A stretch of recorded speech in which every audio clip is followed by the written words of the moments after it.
Manusia adalah makhluk yang diciptakan Tuhan untuk menjadi seorang pemimpin. Sedangkan mahasiswa ialah insan yang dituntut untuk mampu berpola pikir cendekia dan juga mampu menyeimbangkan seluruh kewajiban akademiknya dan kewajiban sosialnya sesuai dengan peranan dalam tatanan bermasyarakat dan bernegara. Untuk itu, seorang mahasiswa haruslah lebih mampu memaknai arti dari pemimpin untuk kemudian dapat mengimplementasikannya dengan baik dalam kehidupan sehari-hari. Maka melalui podcast episode kali ini, mari kita kenali apa arti pemimpin itu tersendiri, hingga harapan saya pada akhirnya kita semua dapat menjawab sebuah pertanyaan, bisa menjadi pemimpin yang seperti apakah kita ini?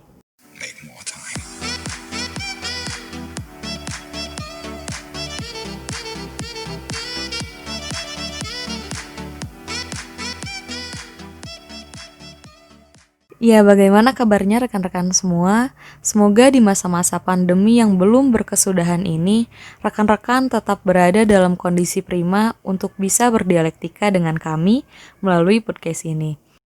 Seperti yang sudah dinarasikan pada pembukaan tadi, episode kali ini kita akan membedah arti dari pemimpin itu sendiri.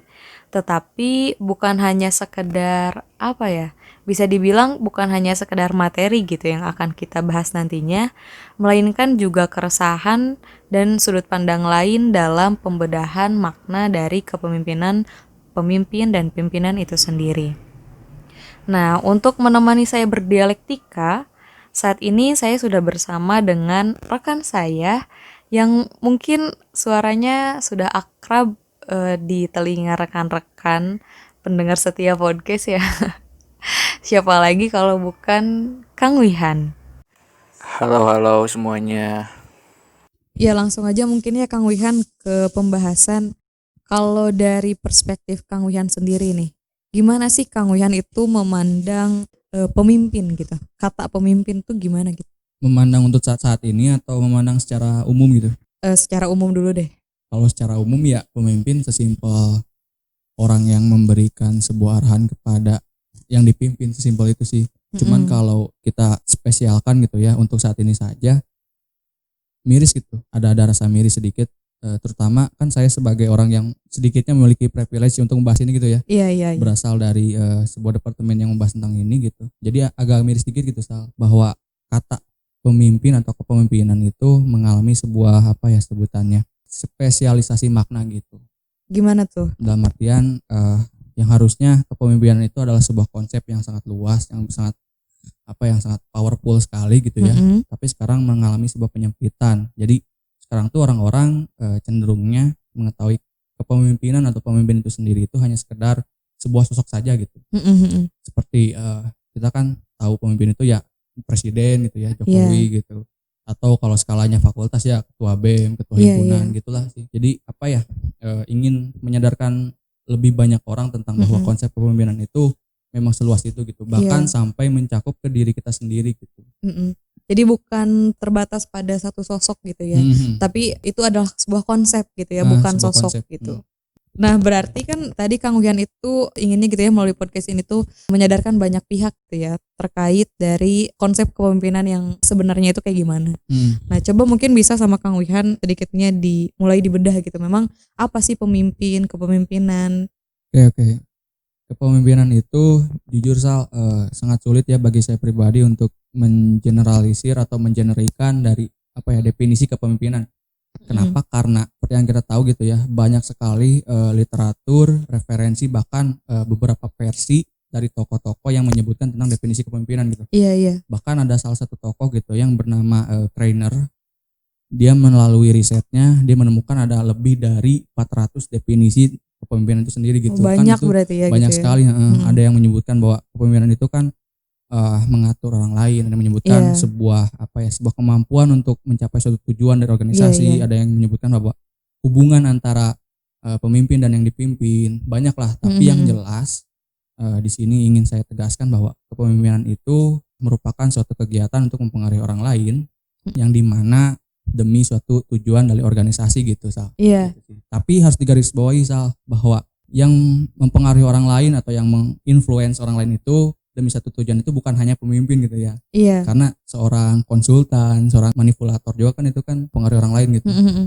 Nah itu mungkin tadi sederhananya gitu ya, arti dari kepemimpinan dan juga pemimpin kalau kita jabarkan gitu ya, yang tadi bahwa kepemimpinan itu adalah kemampuannya, sedangkan pemimpin itu adalah orang yang memimpinnya gitu, orangnya, gitu, orang kurang yang lebih. mengaturnya. Nah tapi kalau dari segi esensi Kang Wihan, Baik. kan biasanya Kang Wihan tuh apa ya, identik dengan nggak bisa nih kalau kita membedah sesuatu cuman dari bahasanya saja, harus ada esensinya, harus ada historikalnya kayak gimana tuh Kang Wihan memandang kepemimpinan dan pemimpin? Kalau kita berbicara mengenai esensi dari kepemimpinan, simpel sih kalau dari pandangan saya. Kita harus berbicara juga mengenai essential skill yang harus dibutuhkan untuk menjadi seorang pemimpin sih. Sekedar itu. Maksudnya essential skill itu adalah sebuah skill murni yang memang sulit untuk dijelaskan gitu. Ada banyak sih masalah skill, essential skill ini. Salah duanya mungkin ya yang bisa saya sebutkan. Yang pertama yaitu seorang pemimpin itu harus bisa belajar selama hidupnya gitu. Mungkin ya berakhir ketika dia meninggalkan dunia lah. Kenapa seperti itu? Karena memang gimana ya soalnya yang saya pelajari ya yang mungkin tidak bisa dijelaskan ya. Intinya kepemimpinan itu emang sangat luas sekali, sangat mendalam sekali sih. Jadi perlu pembelajaran, perlu updatean lah bagi seseorang untuk mengetahui sampai mana sih pemimpin itu bisa dia hayati gitu. Ya evaluasinya tidak berhenti gitu ya, terus menerus berjalan. Tidak berhenti. Terus yang kedua itu kalau dari saya pribadi sih, untuk mendapatkan suatu esensi dari kepemimpinan, maka seorang pemimpin itu harus bisa tidak hanya memikirkan tentang masa sekarang gitu, dalam artian pemimpin itu harus bisa memikirkan tentang masa lalu atau sejarah, karena sejarah itu kan memberikan kita sebuah pelajaran ya. Iya. Pelajaran bahwa jangan sampai terulang lah, minimalnya seperti itu. Tapi kalau kita menang jauhnya ya sejarah itu bisa menjadi suatu senjata sih, menjadi suatu alat bedah untuk keadaan di masa depan gitu, untuk peradaban merumuskan gitu ya. Merumuskan. Lalu setelah sejarah kita juga harus mempelajari tentang masa kini gitu, atau sebut saja abad ke-21 sekarang gitu ya. Keadaan kepemimpinannya seperti apa dan lain gitu. Atau minimalnya kalau dari saya sih kita harus bisa membuat suatu karya gitu. Suatu karya tentang kepemimpinan atau di dalam hal kepemimpinan itu di masa sekarang. Karena kenapa? Karena setelah masa sekarang tentu saja kita akan membicarakan tentang masa depan yang dimana gini tidak bisa dibedah di masa sekarang lah gitu, tapi karya itu akan bekerja atau works-nya itu di masa depan gitu. Seperti ada cerita seorang filsuf Jerman ya, namanya Nietzsche, mungkin Salwa juga tahu gitu ya. Dia pernah menulis karya tentang God is dead, kan itu kan sesuatu yang sensitif sekali ya, kontroversial gitu ya. Apalagi di masa itu kan mungkin masanya di mana pendidikan sendiri kan literaturnya dari literatur Katolik dan lain-lain gitu ya, itu sensitif. Jadi Nietzsche itu dipandang sebelah mata waktu itu, tapi ternyata karyanya itu sangat powerful sekali atau sangat sangat mendalam sekali setelah beberapa tahun gitu. Gitulah gitu pentingnya kenapa kita harus dari sekarang membuat karya demi masa depan. Iya. Mungkin kalau secara aplikatifnya tuh kayak ketika Apple ini ya memutuskan untuk segala produknya itu yang kabel-kabelnya berwarna putih, ketika bisa. Produk yang lain itu berwarna hitam. Dan kemudian bisa dilihat sekarang kayak hampir semuanya juga jadinya warna putih gitu kan. Malah menjadi sebuah tren kan. Malah jadi sebuah tren, padahal pada waktu Apple memutuskan itu adalah sebuah yang aneh gitu ya, suatu hal yang dianggap aneh gitu. Kalau menurut Kang Wihan sendiri, penting gak sih kita mengetahui dan mendalami tentang kepemimpinan itu sendiri? Berbicara penting dan tidak penting ya itu bebas ya, terserah orangnya, karena emang ini terdengar sangat libertarian sekali gitu ya, tapi kan balik lagi ke hak gitu ya. Kalau saya pribadi sih balik lagi ke hak gitu. Orang itu ingin menggunakan hak pribadinya untuk menjadi pemimpin atau tidak itu terserah orangnya gitu. Tapi kalau ingin menjawab penting gitu ya, penting karena kalau dari saya pribadi sih ini sih simple ya.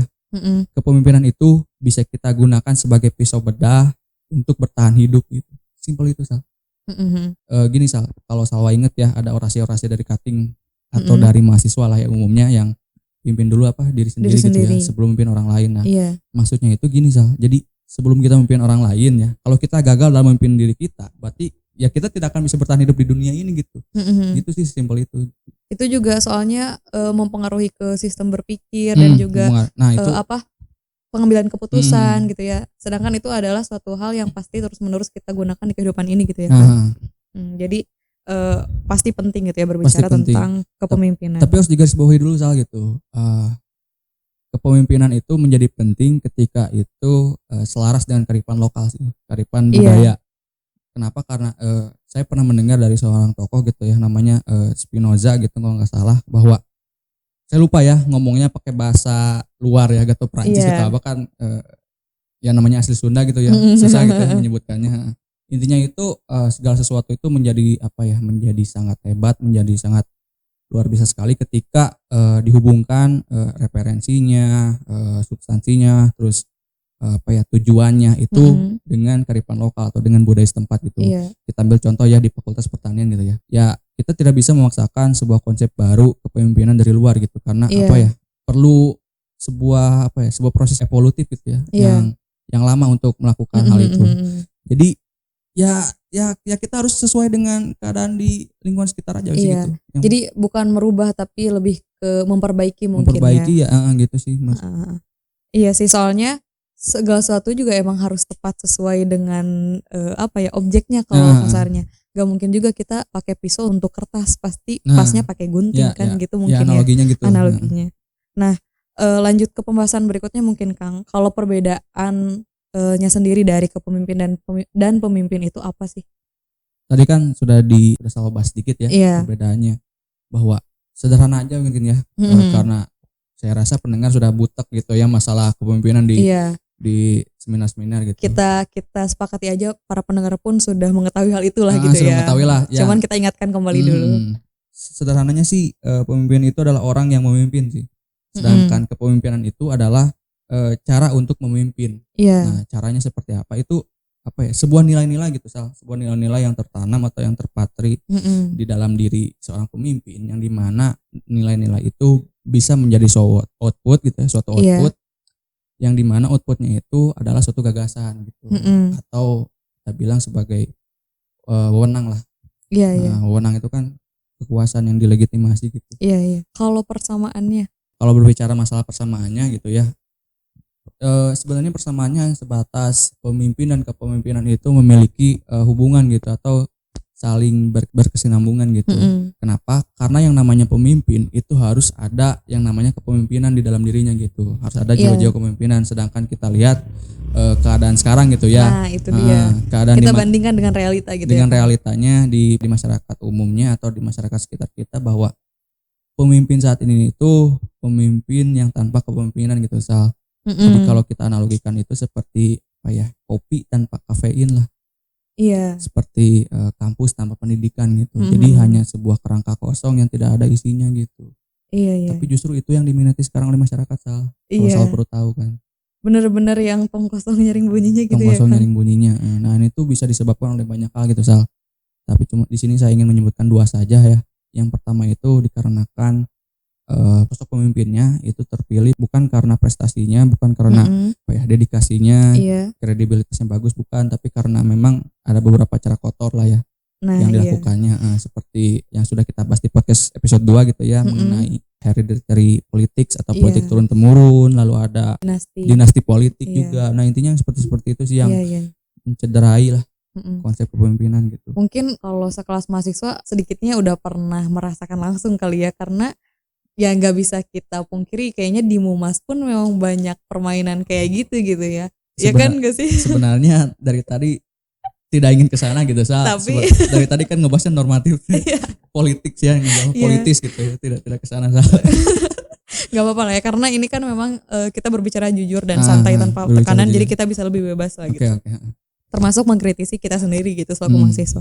Nah, tapi selain dari yang tadi mungkin ya yang Kang Wihan sebutkan sebab-sebab kenapa bisa pemimpin yang kayak gitu yang naiknya, mungkin bisa dilihat juga kalau sekarang tuh Kang, si calon-calon pemimpin itu dinilainya dari segimana kemampuan dia berbicara.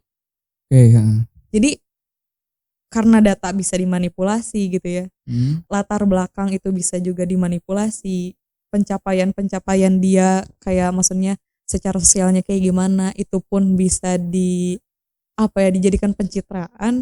Jadi selalu pribadi gitu ya, kalau ngelihat debat-debat presiden, debat-debat ya yang kayak gitu, yang politik, itu pasti cenderung lebih ke menilai bagaimana cara dia berbicara gitu. Sehingga mungkin ini dirasakan bukan cuma sama Salwa gitu. Emang jadinya sempit gitu pemikirannya dalam memilih pemimpin itu. Cuman diwakili oleh kemampuan mereka merepresentasikan dirinya melalui kata-kata gitu. Soalnya sih kalau berbicara debat presiden gitu ya, kalau ingin menilai segi kepemimpinannya, yang paling benar itu debat presidennya di kampus gitu. Nah, langsung ya barbar sama mahasiswa. Itu sih. Gak usah normatif segala gitu ya, jawaban politis banget. Dan tambahan mungkin ya Sal ya. Iya, gimana kan, tuh Kang? Kita udah ngebahas juga tentang debat presiden, lalu kita ngebahas juga tentang politik curang gitu ya, yang menyebabkan pemimpin itu tong kosong nyaring bunyinya gitu. Nah, kalau faktor tambahannya sih kalau dari saya sih lebih kepada krisis kepemimpinan gitu. Kenapa sih? Karena jika kita berbicara mengenai krisis kepemimpinan Sal ya, untuk suatu konsep negara sekalipun itu sedang krisis gitu. Kenapa? Karena mungkin balik lagi pembahasannya ke dui fungsi ABRI gitu ya. Iya. Seseorang yang terpilih menjadi pemimpin atau seseorang yang terpilih menjadi menduduki kursi politik itu kan orang-orangnya itu lagi gitu. Cuman diputer doang gitu ya. Itu kan sebuah krisis dalam mencari seorang pemimpin. Nah, krisisnya di mana? Kalau dari saya pribadi sih melihatnya adanya krisis pengkaderan inklusif di sebuah partai sih gitu. Jadi partai-partai sekarang itu bedalah sama partai-partai dulu, walaupun dulu memang ya tidak bagus juga gitu. Kalau sekarang itu ya lebih kepada mereka itu tidak mau mencari orang-orang yang baru lah, orang-orang yang fresh gitu. Tapi Jokowi saya apresiasi dikit gitu ya, mengenai pemilihan kabinet gitu kan. Itu kan sosok-sosok yang memiliki kepemimpinan yang fresh gitu ya, orang-orang baru di politik. Banyak dimunculkan gitu ya. Dan memang hebat-hebat dalam berpikir, dalam memiliki konsep, tapi berani juga mereka. Tapi kurang hebat dalam adaptasi COVID ya. Iya.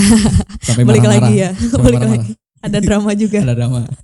Ya itu tetap lucu sih. Karena maksudnya ide Jokowi untuk mengangkat nama-nama fresh di kabinetnya ternyata juga enggak terlalu berpengaruh gitu di kondisi yang fresh gitu. Maksudnya COVID ini gitu. Jika kita berbicara masalah suatu problem atau suatu krisis di suatu kepemimpinan, akan lebih etis jika kita ngebahas solusinya gitu ya Sal ya. Gimana tuh Kang solusinya? Kalau dari saya pribadi sih saya akan menyarankan yang namanya ini konsep yang saya pikirkan sendiri mungkin ya. Yaitu konsep kepemimpinan kolektif gitu. Maksudnya seperti apa? Jadi maksudnya kita ambil saja contoh sebuah negara gitu ya, konsep negara. Di dalam sebuah negara ya, yang dimana atmosfer atau keadaan lingkungannya itu sudah tidak baik lagi masalah pemimpinnya, karena tadi ya pemimpinnya itu tidak ada isinya gitu.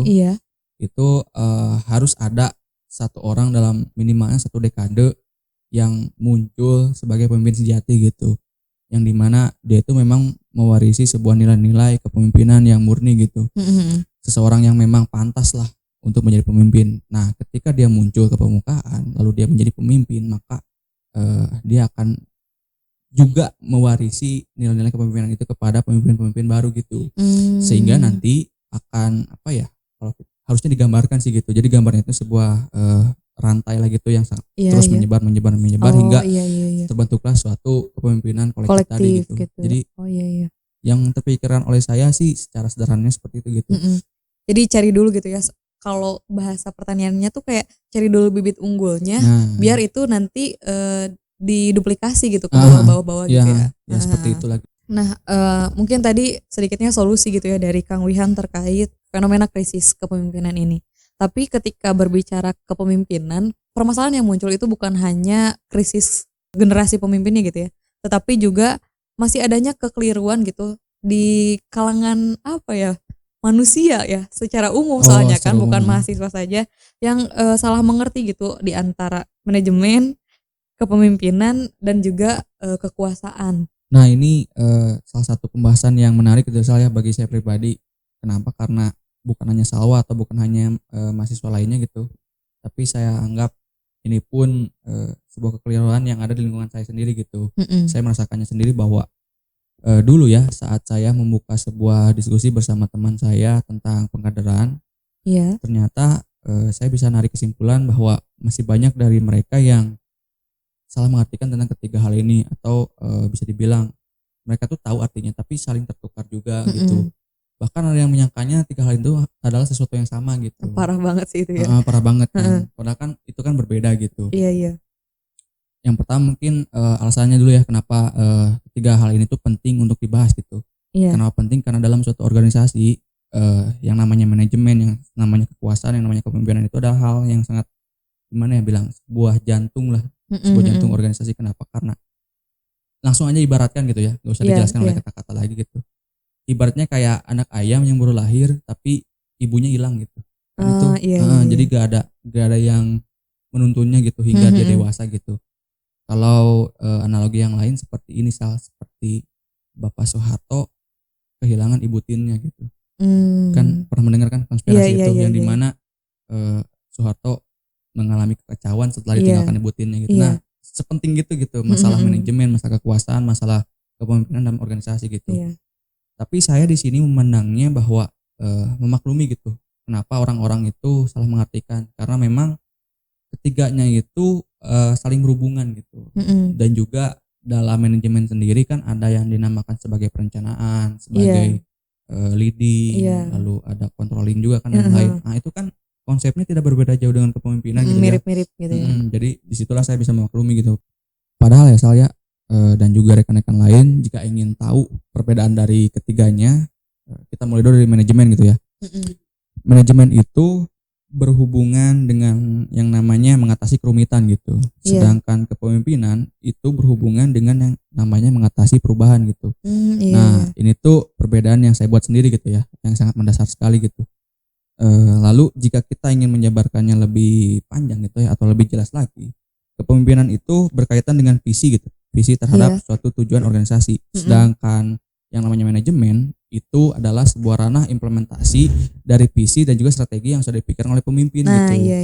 Alatnya gitu ya. Alatnya, lebih kepada alatnya. Nah, itu sih kalau masalah manajemen dan juga kepemimpinan. Kalau kita berbicara masalah kekuasaan gitu, kekuasaan itu kan sebuah power ya, atau sebuah kekuatan yang ada di dalam diri manusia, yang sebuah bakat atau sebuah faktor X untuk mendukung yang namanya kepemimpinan gitu. Jadi saya ingin bertanya dulu kepada Salwa gitu. Menurut Salwa, efektif tidak sih seorang pemimpin yang dimana dia itu cukup memiliki kredibilitas yang bagus, tapi tidak memiliki kekuasaan gitu? Pastinya enggak sih, enggak efektif. Karena kan tanpa adanya kekuasaan pasti si visi yang sudah dia buat sedemikian rupa, perencanaan yang sudah buat sedemikian rupa itu hanya berpengaruh pada dirinya sendiri, skala kecil gitu. Tidak akan ada menghasilkan perubahan secara masif gitu. Jadi pasti butuh kekuasaan.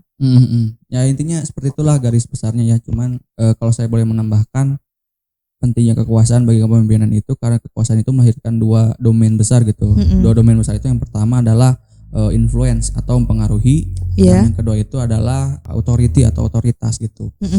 Nah, dari tadi kan kita dari awal sudah membahas masalah mempengaruhi. Nah, kata mempengaruhi itu kan tadi sudah saya bilang bahwa didasari oleh kata kekuasaan gitu. Nah, dari situ kan sudah terlihat gitu ya bahwa pentingnya kekuasaan.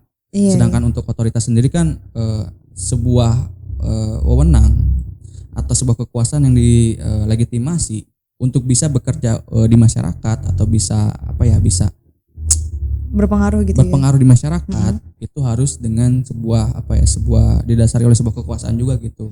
Ya, jadi saya bilang ketiganya berbeda gitu Sal. Tapi memang saling berhubungan gitu. Jadi ini mungkin ya perlu banyak orang tahu tentang ini gitu. Kalau tadi yang berbicara tentang kekuasaan gitu ya, masih kepikiran ya masalah. Jadi kalau diibaratin gitu, pemimpin tanpa kekuasaan itu kayak pemimpin tersebut memiliki otonomi daerah, tapi dia nggak punya daerah otonom. Jadi bener gak sih? Jadi kayak bener. Ya percuma dia punya otonomi daerah sekuat apapun, tapi nggak punya daerah otonomnya, ya dia nggak akan bisa ngeaplikasiin si otonominya gitu. Betul, Ya kan, soalnya ya kalau bahasa sederhananya, kalau misalkan bukan seseorang yang memiliki pengaruh melarang-larang kita, menyuruh-nyuruh kita, pasti sama kita juga bakal siapa sih gitu. Toh ketua sayanya juga nggak ngelarang gitu padahal orang itu sangat kredibilitas dalam kepemimpinan gitu kan. Padahal mungkin juga solusi yang dia sarankan itu adalah solutif tapi gitu. Ketika dia tidak punya kekuasaan pasti bakal dipertanyakan siapa gitu. Pasti kayak gitu sih. Jadi ya pasti nggak efektif pemimpin tanpa kekuasaan gitu. Nah, Tapi tadi ya kan sudah sedikit disinggung ya tentang mempengaruhi kekuasaan gitu. Yang muncul di otak Salwa tuh kayak langsung ke arah negatif gitu. Oh, ini pasti berbau keresahan lagi. Nah iya, soalnya nih ada keresahan yang Salwa lihat gitu di masyarakat. Bukan hanya masyarakat sih, pada mahasiswa juga selaku akademisi ini terjadi gitu. Seringkali ketika berbicara tentang gaya kepemimpinan kan pastilah mahasiswa sudah mengetahui ya banyak sekali gaya kepemimpinan, banyak sumber dan lain sebagainya. Tapi ketika berbicara soal gaya otoriter itu pasti identik dengan hal yang negatif. Dan ketika berbicara tentang gaya yang demokratis itu pasti dielu-elukan. Seakan-akan otoriter itu salah dan demokratis itu adalah benar, gaya kepemimpinan yang benar. Padahal kalau menurut Salwa pribadi gitu ya, berbicara soal otoriter dan demokratis itu bukan tentang benar dan salah, tapi tentang tepat atau tidak tepat digunakan pada suatu kasus. Ngerti nggak? Maksudnya kayak kan setiap orang tuh nggak bisa dipaksakan kan. Kalau misalkan kayak tadi kayak Tawihan ada faktor X yang mempengaruhi kepemimpinan setiap orang. Nah termasuk dalam gaya kepemimpinannya.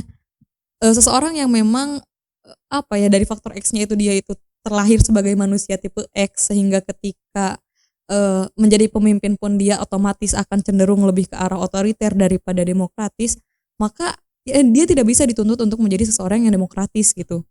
Meskipun yang di bawahnya itu meminta. Begitupun ketika seseorang yang memang sudah ditakdirkan terlahir menjadi manusia tipe Y, maka ketika menjadi pemimpin dia tidak bisa dipaksa untuk menjadi otoriter. Tapi ya akan tetap menjadi seorang manusia yang demokratis gitu. Jadi berbicara soal otoriter dan demokratis itu Salwa rasa keliru gitu ya di masyarakat. Kalau mengatakan itu adalah negatif dan positif, tapi tepat atau tidak tepat gitu kan nggak mungkin ya. Kalau kayak TNI demokratis kan nggak mungkin itu pasti otoriter gitu. Nah itu sih keresahan Salwa. Kalau Kang Wihan gimana sih mandang? Boleh nggak sih saya pribadi menjawab gitu keresahan Salwa gitu? Gimana? Saya tuh setuju ya tentang keresahan itu, tapi di sisi lain saya juga memaklumi orang-orang yang seperti itu gitu adanya, bahwa memandang otoriter itu tadi negatif. Ya. Kenapa terjadi sebuah gejala yang seperti itu gitu Sal? Itu karena dalam sebuah kepemimpinan itu sendiri ada yang dinamakan sebuah pemimpin itu harus mengikuti zaman gitu, atau jangan primitif. Ada sebuah narasi besar yang menyebutkan tentang hal itu. Seperti ini contohnya, mungkin zaman sekarang adalah zaman yang dimana demokrasi itu diaplikasikan di banyak negara, dianggap sebagai konsep atau sebuah narasi besar yang memang paling efektif dalam sebuah konsep negara gitu. Dikiblatkan. Dikiblatkan. Sedangkan dulu kan ada yang namanya otoriter tadi kan ya, yang bergaya otoriter. Tapi otoriter kan sudah lama mati, Sal. Itu kalau nggak salah matinya itu bertepatan dengan Perang Dunia II selesai. Bahkan sebelum juga ada gaya apa lagi gitu. Nah itu sih jadi kenapa masyarakat kita atau kenapa banyakkan orang menganggap bahwa otoriter itu negatif, sedangkan kita sekarang itu yang paling baik itu demokrasi, karena memang ada sebuah narasi yang menyebutkan bahwa kepemimpinan itu harus sesuai zaman gitu, atau jangan primitif. Nah itu sih berarti solusinya itu balik lagi gitu ya ke narasi yang tadi, tidak bisa gitu ya kita merubah tipe manusia seseorang karena memang sudah terlahir seperti itu. Berarti kan pada akhirnya solusinya itu terletak pada orang-orang yang di bawah yang memilih pemimpin itu. Yang tepatnya yang mana gitu kan.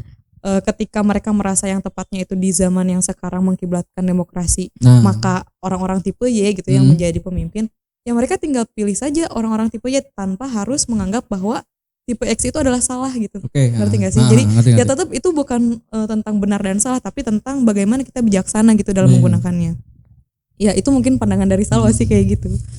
Nah tapi biar lebih menjelaskan lagi nih ke para pendengar gitu ya, biar tidak ada kekeliruan lebih jauh gitu ya terkait dengan gaya-gaya kepemimpinan ini, bisa tolong dibahas lebih jauh gak Kang? Gimana sih sebenarnya gaya-gaya kepemimpinan itu?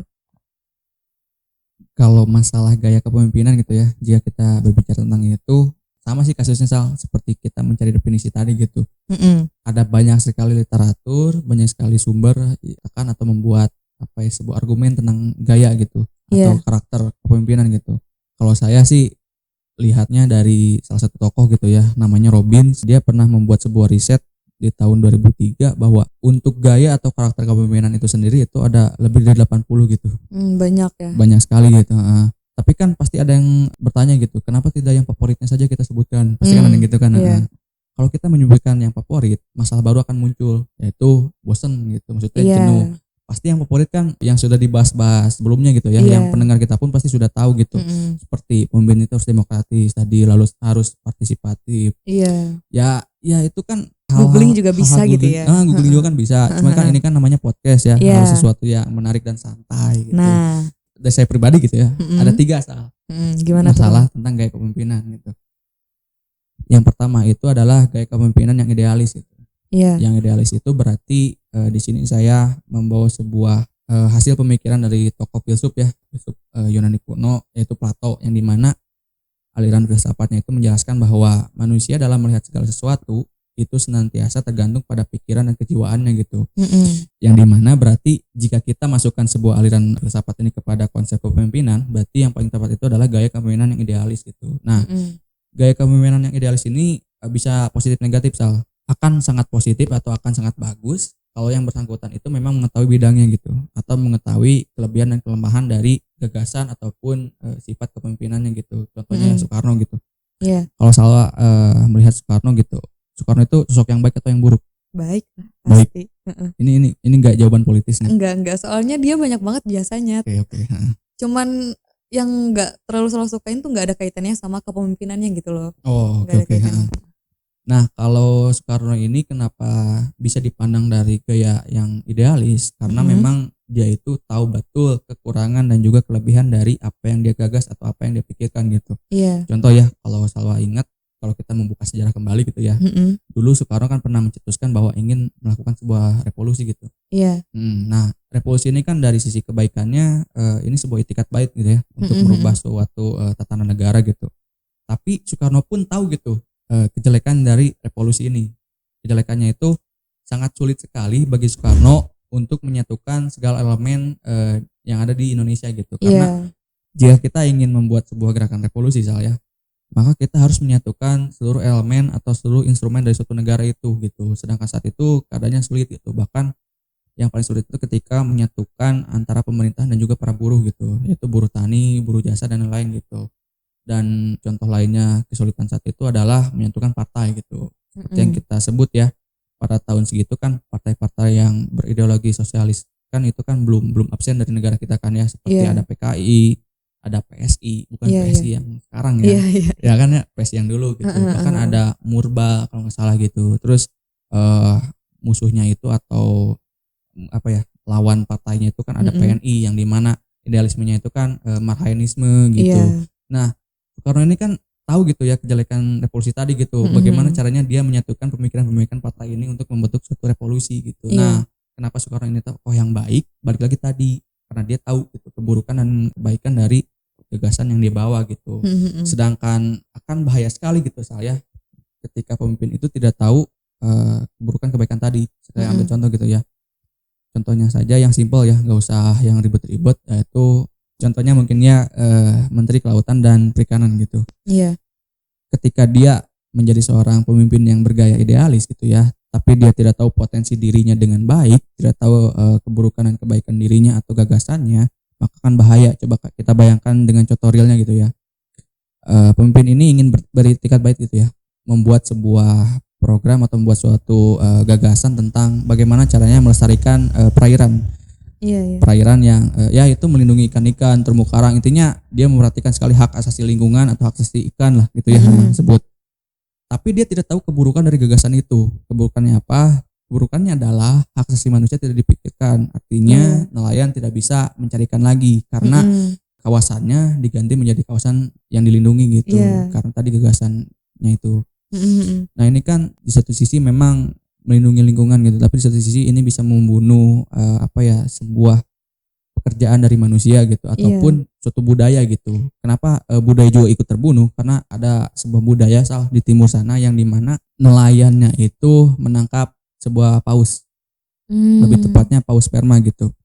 Nah, paus sperma itu kan paus yang dilindungi ya, bahkan oleh UNICEF sekalipun. Bagi UNICEF sendiri pun pernah datang ke Indonesia meliput tentang hal ini gitu, tentang pemburuan paus gitu. Kalau dilihat dari segi pekerjaan, memang tidak ada opsi lain untuk pekerjaan bagi nelayannya, karena di sana tidak bisa menanam apapun gitu. Berbeda dengan di Tasik misalnya gitu. Itu dari segi pekerjaan. Kalau dari segi budaya, memang itu sudah jadi budaya dari sana gitu, Sal, dari nenek moyangnya, bahwa memang salah satu penghasilan mereka dari menangkap paus gitu. Jadi ya itu tadi gitu, seorang pemimpin yang idealis itu harus bisa memikirkan baik buruknya sesuatu yang dia keluarkan atau sesuatu yang dia praktekkan kepada masyarakat gitu. Kalau kasusnya kayak tadi, dia tuh jadinya menyelesaikan masalah dengan masalah gitu dengan ya. masalah lain gitu.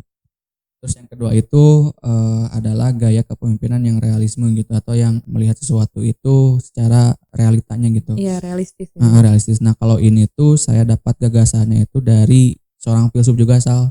Tepatnya muridnya Plato gitu, yaitu Aristoteles ya. Mungkin sudah terkenal juga ya si orang ini. Udah belum kenalan. Nah, kenapa saya bisa memasukkannya ke konsep kepemimpinan? Karena aliran filsafatnya itu bergaya realisme gitu, yang dimana bersandar pada kenyataan yang dilihat dan dirasakan panca indera gitu, lalu diolah oleh logika pemikiran. Nah, jadi dari situlah saya memasukkan sedikit pemikiran Aristoteles tentang melihat dunia secara realistis ke dalam konsep kepemimpinan gitu. Nah, kalau berbicara masalah gaya kepemimpinan yang realistis gitu ya, atau yang realisme gitu, ini merupakan suatu gaya yang menurut saya paling bagus gitu. Kenapa? Karena memang gampang untuk diaplikasikan, lalu bisa mendapat sebuah dukungan publik gitu. Nanti misal, karena jika kita menjadi seorang yang realistis gitu ya, melihat keadaan masyarakat gitu ya, otomatis kan kita akan mengurusnya gitu. Seperti misalnya, keadaan Tasik nih kekeringan, otomatis kan kita pasti akan mencari penyelesaian gitu. Nah, itulah kenapa pemimpin yang realistis itu pemimpin yang cenderung disukai oleh publik gitu. Tapi realistis saja itu tidak baik juga gitu. Harus dibarengi dengan sebuah kreativitas gitu. Jadi ketika dia realistis gitu ya, ketika dia melihat kondisi realnya, tentu saja dia harus memikirkan sebuah ide-ide yang kreatif untuk menyelesaikan hal-hal yang dia lihat tadi gitu. Karena berarti si kebijakan-kebijakannya itu cenderung spontanitas gitu ya. Spontanitas merupakan bentuk reaksi dari suatu permasalahan yang memang terjadi gitu. Jadi gitu. memang dituntut untuk kreatif. Iya gitu sih. Nah, kalau negatifnya masalah gaya kepemimpinan yang realistis ini, apabila dia tidak disertai dengan etika hukum atau etika moral gitu. Kenapa? Karena bisa menentangkan suatu pragmatisme yang negatif dari masyarakat. Gini salah contohnya. Misalnya Wihan adalah seorang presiden yang realistis. Wihan tahu nih kekayaan Indonesia itu berasal dari mana saja. Salah satunya yang paling powerful itu kekayaan Indonesia dari tambang, mineral, sebut saja gitu ya. Untuk saat ini ya. Oleh karena itu, karena Wihan tahu Indonesia kaya dari tambang, maka Wihan akan menghalalkan segala cara untuk meningkatkan pertambangan itu tadi gitu. Karena Wihan itu realistis tanpa didasari oleh aturan hukum dan juga aturan moral. Nah, ini negatifnya mungkin. Gitu sih kalau negatifnya. Dan lagi juga mungkin pemimpin yang realistis ini dia gak bisa visioner berarti kan? Gak bisa visioner. Karena dia pasti hanya bisa menyelesaikan permasalahan-permasalahan yang memang terjadi, sehingga ketika ditanya tentang bagaimana ke depannya itu mungkin agak kebingungan juga atau gimana? Akan kesulitan juga gitu. Iya kan? Kurang visioner berarti. Kalau contoh positifnya, Salwa tahu nggak tentang cerita mengenai gerakan koperasi gitu? Gimana tuh? Nah, jadi dulu di Eropa sana gitu ya, ada seorang pemimpin, bukan pemimpin sih, ada seorang sosok yang memang memiliki nilai kepemimpinan yang dimana dia melihat real keadaan di Eropa sana itu sedang terjadinya praktik kapitalisme gitu. Nah, karena dia melihat real sedang ada kapitalisme di negaranya, maka dia menuangkan sebuah konsep baru, yaitu ekonomi kerakyatan, dengan kata lain koperasi itu tadi gitu. Nah, masalah tentang kapitalisme teratasi, dan juga ya masyarakat yang asalnya tidak terurus atau ketimpangan sosialnya tinggi itu menjadi terurus gitu. Ini contoh baiknya mungkin ya. Gitu. Untuk lanjut mungkin ya. Ke yang ketiga. Yang ketiga itu, nah ini sih saya sengaja ya bawa satu hal yang negatif gitu. Kepemimpinan yang ketiga itu adalah kepemimpinan dengan gaya yang menghalalkan segala cara gitu. Nah, kalau ini saya dapatnya dari dasar pemikiran tokoh filsuf juga, yaitu Machiavelli gitu ya. Mungkin jarang diketahui oleh orang-orang gitu. Aliran filsafatnya, atau lebih tepatnya bisa dibilang sebagai filsafat politik, itu memandang bahwa untuk memperoleh suatu tujuan itu tidak perlu mempertimbangkan aspek moralitas. Yang penting itu cepat berhasil sampai tujuan dan juga efisien gitu. Jadi intinya menghalalkan segala cara. Kalau Salwa pernah mendengar gitu tentang pepatah yang mengatakan bahwa dalam politik hanya ada satu kepastian, yaitu ketidakpastian. Iya. Kalau kita lihat versi Cinanya kan ada yang menyebutkan bahwa tidak peduli kucing itu hitam atau putih, yang penting dia bisa memburu tikus. Nah, jadi dari sini kan bisa terlihat gitu bahwa dia tidak penting apapun cara yang dia lakukan, yang penting tujuannya bisa tercapai. Mungkin salah satu contohnya kayak sedikitnya kayak Adolf Hitler kali ya, yang yang memaksimalkan seluruh warga Jerman pada saat itu, mau itu perempuan ataupun anak-anak, untuk mencapai tujuan dia gitu ya, membunuh gitu ya, membantai sih, membantai. Mungkin Adolf Hitler termasuk salah satu tokoh yang masuk ke gaya kepemimpinan ketiga ini kali ya. Ya memang harus diakui gitu ya. Kalau dalam politik kan ini sesuatu yang bisa dimaklumi ya, karena dalam praktik politik sendiri pun ada yang seperti ini gitu. Iya. Dengan alibinya itu efisiensi. Iya. Cuman ya dampak negatifnya ya paling ini lebih kepada perhatian masyarakat yang turun kepada dia sih gitu. Jadi kekurangan pendukung lah tentang konsep yang seperti ini gitu. Tingkat kepercayaannya menurun gitu. Nah, dari tadi kan kita udah membahas termasuk ke gaya-gaya kepemimpinannya gitu ya. 3 gaya besar gitu yang kalau katakan bisa menjadi sumber gitu untuk pengklasifikasian gaya-gaya yang lain gitu ya. Kalau menurut Kang Wihan sendiri, jadi pemimpin yang ideal itu yang seperti apa? Langsung ditembak gitu ya. Nah, kalau untuk menjawab yang ini sih saya cenderung ingin mencari jawaban-jawaban yang anti mainstream misalnya. Jawaban-jawaban yang unik gitu. Iya. Yang pertama itu adalah bagaimana kita memimpin orang lain itu dengan filosofi air atau seperti air. Gimana tuh? Nah, ini kan terdengar konyol gitu ya. Mengalir aja gitu atau gimana tuh? nah itu salah satu salah satu pembahasannya. Jadi kan air itu kan bisa dibilang adalah sebuah unsur yang paling kuat di bumi gitu. Segala sesuatu itu bisa dipadamkan oleh air. Bahkan panas bumi pun itu bisa dipadamkan jika volume airnya cukup gitu kan. Nah, ini seolah-olah air itu ingin menjelaskan kepada manusia bahwa untuk mencapai suatu kekuasaan atau untuk mencapai suatu kekuatan tertinggi itu tidak perlu garang Iya. Tapi dengan santai, dengan luas gitu ya. Kalemnya seperti air lah gitu ya. Iya. Luas gitu. Bisa masuk sana sini gitu ya. Nah, itu juga bisa menjadi suatu pemimpin yang baik gitu dengan cara seperti itu juga gitu. Kalau saya sih poin-poinnya ada 3 gitu. Yang pertama itu air itu kan setelah terjadinya proses hujan kan pasti turun ke bawah kan, kembali ke laut. Nah, dari sini bisa ngambil filosofi baru gitu. Bahwa pemimpin itu harus bisa turun ke bawah gitu. Memperhatikan orang-orang yang kurang mampu gitu ya. Atau ya bahasa kasarnya mengurus orang-orang yang miskin gitu. Karena ini kan sejalan juga dengan tujuan konstitusi kita gitu. Konstitusi negara kita untuk mensejahterakan rakyat gitu. Terus yang kedua itu air itu kan walaupun dia tidak ada jalan keluar, tapi dia akan mengusahakan untuk mencari celah-celah kecil. Nah, membentuk jalan baru gitu ya. Nah, ini bisa membangun sebuah sebuah semangat atau sebuah sikap terengginas gitu kepada para pemimpin bahwa dalam mencapai suatu tujuan pasti kan ada jalan buntu. Nah, untuk menyelesaikan jalan buntu itu ya seperti air gitu ya. Mencari celah-celah terkecil yang memang walaupun kemungkinannya kecil, tapi setidaknya berhasil gitu. Iya.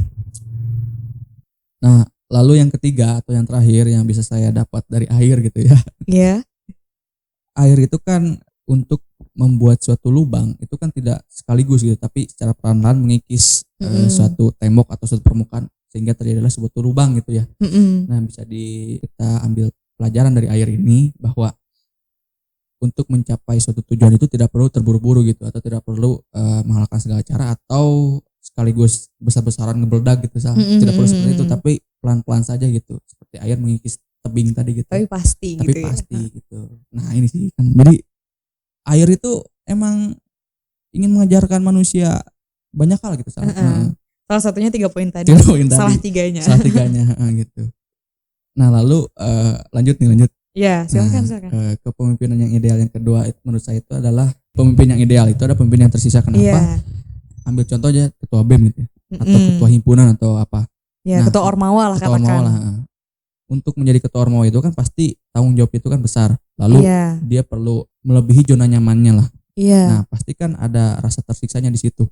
Nah, disitulah baru dia bisa dikatakan sebagai pemimpin yang ideal ketika dia sudah merasa putus asa sedikitnya gitu. Lalu ya intinya sakitan lah atau Ini kayaknya Kang Wihan lagi curhat ketika pengalaman beliau jadi ketua pelaksana Pangjajab. enggak gitu Sal. Ya sedikitnya seperti itu sih Sal. Iya. Nah, artinya gini Sal, kalau saya memandangnya sih, kalau dia menjadi seorang ketua ya, dia berani mengklaim dirinya sebagai ketua, tapi dia tidak merasa tersiksa sedikit pun, iya, maka dia bukanlah ketua yang ideal atau bukan ketua yang baik. Patut gitu. dipertanyakan. Patut dipertanyakan, gitu ya. dia ngapain di situ gitu. Iya. Gimana kinerjanya gitu. Gimana kinerjanya gitu. Nah mungkin kalau dari Wihan ya, jawaban yang baru terpikirkan yang unik-unik seperti itu sih. Mungkin dari Salwa ada tambahan jawaban unik gitu. Nah jawaban dari Salwa tuh nggak kalah lucunya. Lucunya kenapa? Karena ternyata nggak beda jauh gitu. Padahal kita nggak janjian dulu ya Kang. Tapi ternyata jawabannya nggak beda jauh. Mungkin karena udah sering nge-podcast bareng kali ya, jadi sefrekuensi apa gimana nggak ngerti. Kalau Salwa sendiri gitu memandang pemimpin yang ideal tuh sama sih, ada 2 poin. Yang pertama, ketika dia itu bisa memposisikan diri sebagai lautan. Nah tadi ya air gitu. Nah kalau Salwa lebih terfokus ke lautan. Maksudnya gimana? Maksudnya ketika pemimpin itu bisa menempatkan dirinya itu selalu menjadi yang paling bawah gitu. Ngerti gak sih? Bukan, kan biasanya tuh kalau pemimpin ngerasa dirinya tuh yang wah paling atas gitu ya, paling berkuasa. Nah justru menurut saya pemimpin yang ideal itu ketika dirinya selalu bisa memposisikan diri paling bawah. Kenapa? Karena lihat aja lautan, dia kan posisinya paling rendah. Di bumi ini paling rendah gitu ya. Sehingga semua air, mau air itu dari gunung, mau dari daratan biasa gitu, itu pasti bermuaranya ke lautan. Sehingga laut itu lebih kaya akan ekosistemnya kan. Maksudnya warna-warnanya juga banyak kan. Nah, itu pun akan didapat oleh pemimpin ketika dia itu menempatkan dirinya paling bawah gitu, sehingga dia bisa masuk kemana saja, dia bisa menerima kritikan yang bagaimanapun, sehingga dia juga bisa belajar banyak tadi, memenuhi kriteria yang bahwa pemimpin itu harus terus-menerus belajar gitu.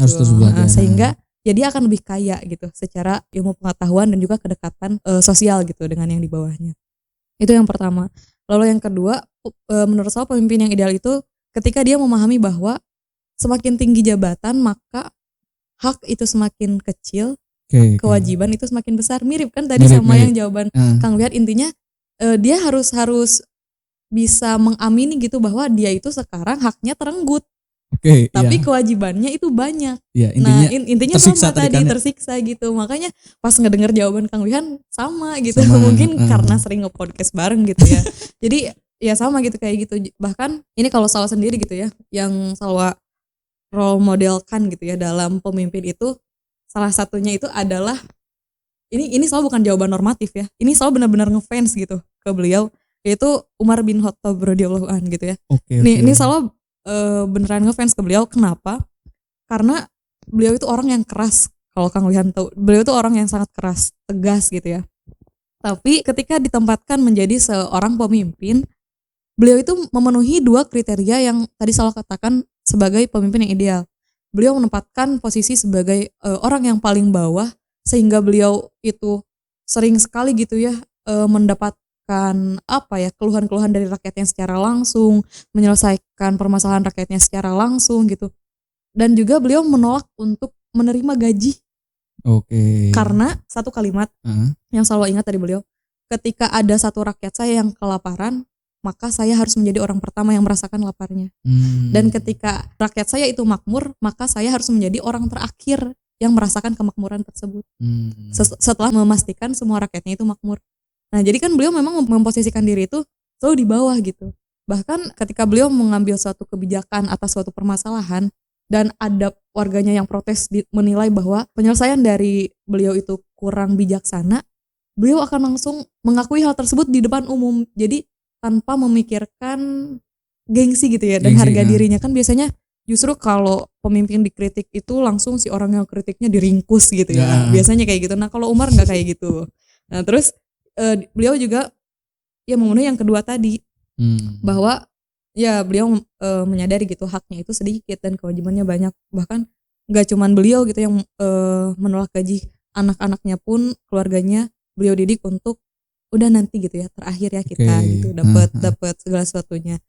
Beliau cuman punya baju 2 loh, asal Kang Wihan tahu. Baju cuman 2. Untuk ganti baju saja gitu udah cuman 2. Padahal warga-warganya tuh selalu protes kayak ya engkau itu adalah pemimpin kami gitu. Kami malu gitu kalau pemimpinnya bajunya compang-camping, rumahnya jelek gitu ya, makannya seadanya. Kan engkau bisa minta gitu ke kami unta yang bagus, pakaian yang bagus, tapi langsung Umar pasti marah kalau digituin, karena itu tadi prinsipnya. Kalau ada satu rakyatnya yang kelaparan, maka dia yang harus pertama merasakan. Kalau rakyatnya semua makmur, maka dia harus yang terakhir. Baik, gitu. baik. Itu kalau role modelnya salah. Kalau Kang Wihan sendiri nih, dalam apa ya, berbicara tentang kepemimpinan, nge-role modelin siapa sih? Sebenarnya ada banyak ya tokoh yang menjadi role model karena memang pemikiran-pemikiran orang-orang unik-unik gitu ya. Iya. Cuman ada satu orang gitu tapi saya lupa namanya gitu ya, nggak apa-apa ya. Soalnya ya biar para pendengar juga kepo sih nyari. Gitu.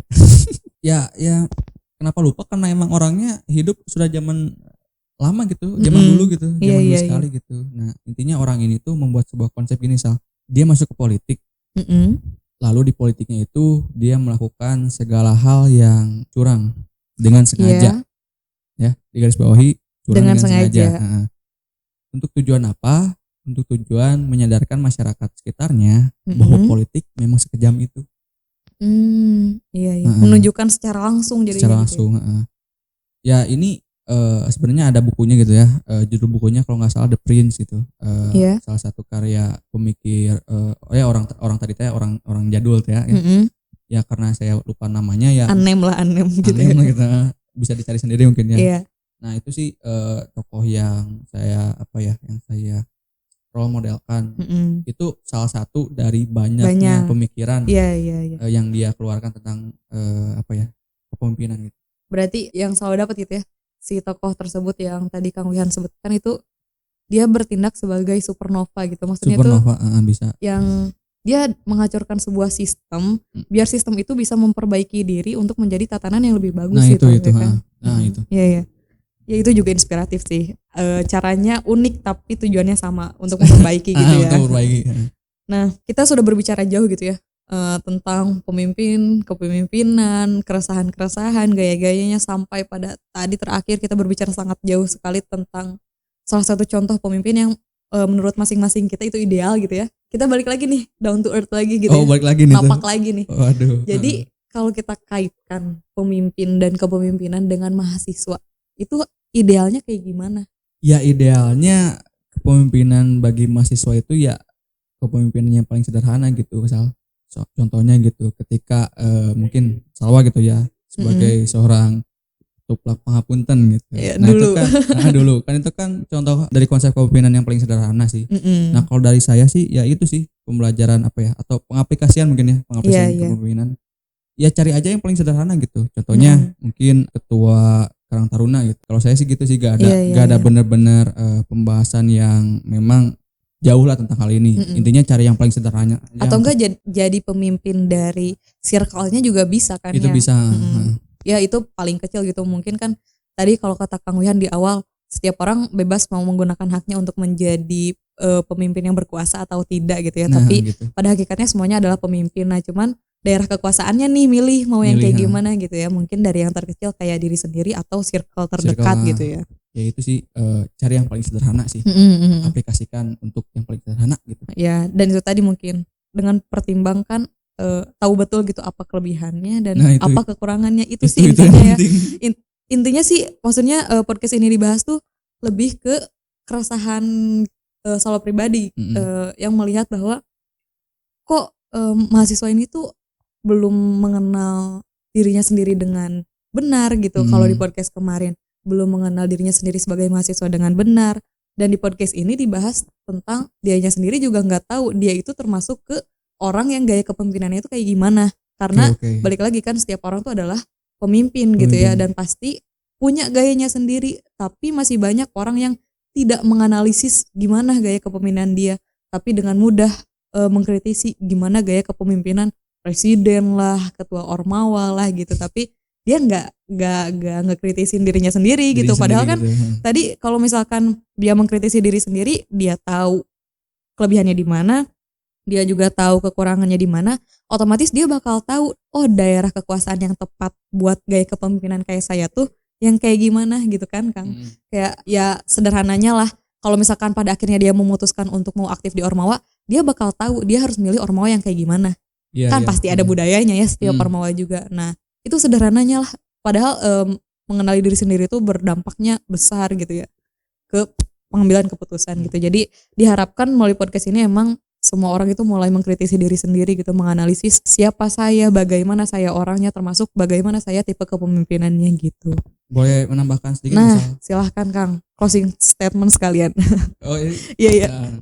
Mungkin kan tadi kan masalah kepada mahasiswa yang ingin mengaplikasikan kepemimpinan, berarti dia belum menjadi pemimpin dalam tanda kutip ya. Iya. Nah, ngerti kan? Iya. Nah sekarang tuh bagi mereka yang sudah mengaplikasikan kepemimpinannya gitu. Kalau dari saya sih singkat gitu ya, tambahannya. Ada salah satu rumus dalam kehidupan, yaitu extraordinary claim itu butuh yang namanya extraordinary proof.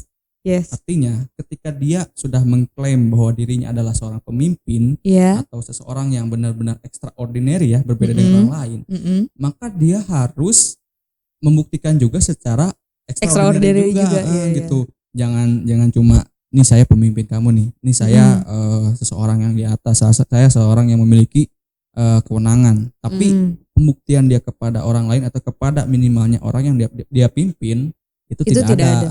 Atau bahkan ya kurang ekstra lah. Ya itu sih tambahannya sih gitu. Ya jadi ini mungkin salah satu bentuk eksistensi yang benar ya. Ya kan?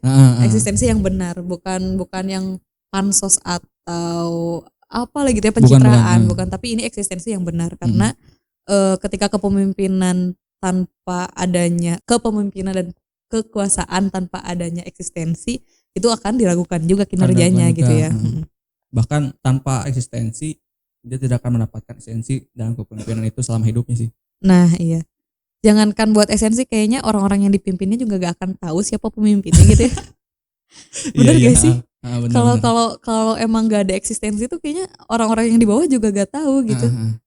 Makanya ya ini juga sedikit tamparan sih buat kita gitu. Banyak juga maba-maba yang masih keliru menyebutkan siapa ketua pelaksana ombusnya, siapa ketua pelaksana PKMP-nya, siapa ketua BEM-nya. Makanya kenapa di sidang PKM sering sekali dipertanyakan gitu ya. Dan kebanyakan salah. Dan kebanyakan salah, itu lebih lucunya lagi. Mungkin ini juga menjadi tamparan buat kita, mungkin proof-nya kita itu kurang extraordinary gitu ya.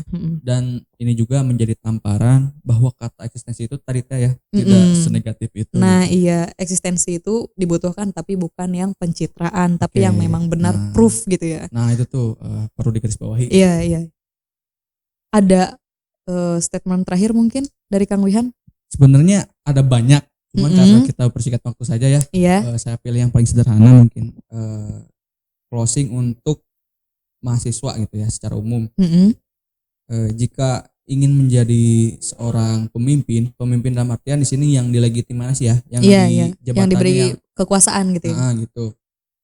Ya balik lagi ke tadi karena saya kan sedikitnya libertarian gitu ya. Balik lagi kepada haknya gitu ya. Silakan ingin menggunakan hak untuk menjadi pemimpin atau tidak, atau bahkan memilih menjadi pemimpin yang seperti apa, itu kan balik lagi pada hak individunya gitu. Jangan sampai menuruti hak kolektif orang-orang gitu, karena memang kalau dirinya tidak merasa oh kan saya mah bukan gitu gayanya, saya mah tidak gitu, kan itu kan jadinya nanti agak terpaksa gitu ya. Jadi balik lagi tadi gitu, silahkan pilihlah gaya kepemimpinan yang kalian inginkan gitu, atau bahkan tidak memilih pun ya tidak apa-apa gitu. Nah, itu tadi ya balik lagi analisis diri sendiri dulu gitu ya. Itu kan bagi mahasiswa gitu ya yang tadi belum menjadi pemimpin tanda kutip gitu. Bagi mahasiswa yang sudah nih Kang. Atau sedang. Kalau yang sudah dan sedang sih simpel berbicara menjadi seorang pemimpin berarti terita gitu ya, haknya semakin kecil, kewajibannya benar kan ya semakin besar. Artinya tanggung jawabnya dia pasti semakin luar biasa sekali. Tanggung jawab di mana? Tanggung jawab secara moral maupun intelektualnya gitu. Contohnya gini, seorang pemimpin itu minimalnya harus mempunyai struktur pemikiran yang baik lah gitu, yang benar lah. Jangan sampai seperti apa yang selama ini digaung-gaungkan oleh Rocky Gerung kepada presiden gitu ya, bahwa dia itu dungu gitu. Dungu itu artinya kan tidak bisa menggunakan pemikirannya dengan baik gitu. Ya kalau bahasa filsafatnya sih jangan berpikiran falasis gitu. Ya berpikiran intinya memiliki pemikiran yang seksi lah gitu. Iya. Jadi pemimpin itu sih. Itu mungkin ya pesan sih ya, bisa dikatakan pesan gitu ya dari Kang Wihan bagi mahasiswa yang belum menjadi pemimpin yang diberi kekuasaan, atau bagi mahasiswa yang sudah dan sedang menjadi pemimpin yang diberi kekuasaan. Tapi Sal, bentar. Nah ini benar-benar terakhiran Sal. Iya, gimana Boleh kan? Boleh. Iya. Sedikit peringatan mungkin. Pisau bedah yang saya gunakan di sini bukanlah pisau bedah yang biasanya saya gunakan untuk meneliti atau menganalisis atau membedah atau mengkaji masalah-masalah tentang kaderisasi gitu ya. Iya. Tapi pisau bedah di sini adalah pisau bedah yang sekaligus juga untuk mengkaji segala sesuatu yang baku itu menjadi sesuatu yang lebih santai gitu. Iya. Karena dengan tujuan podcast tadi sih gitu. Gitu Sal ya. Iya. Jadi jangan sampai dikiblatkan juga sih, tetap. Jangan sampai apa-apa yang dikatakan di sini itu nggak mutlak kok benarnya itu. Mutlak, jadi kalau rekan-rekan sekalian punya pandangan lain ya tidak apa-apa. Karena pada intinya podcast ini kan hadir untuk menjadi pemantik gitu, agar rekan-rekan semua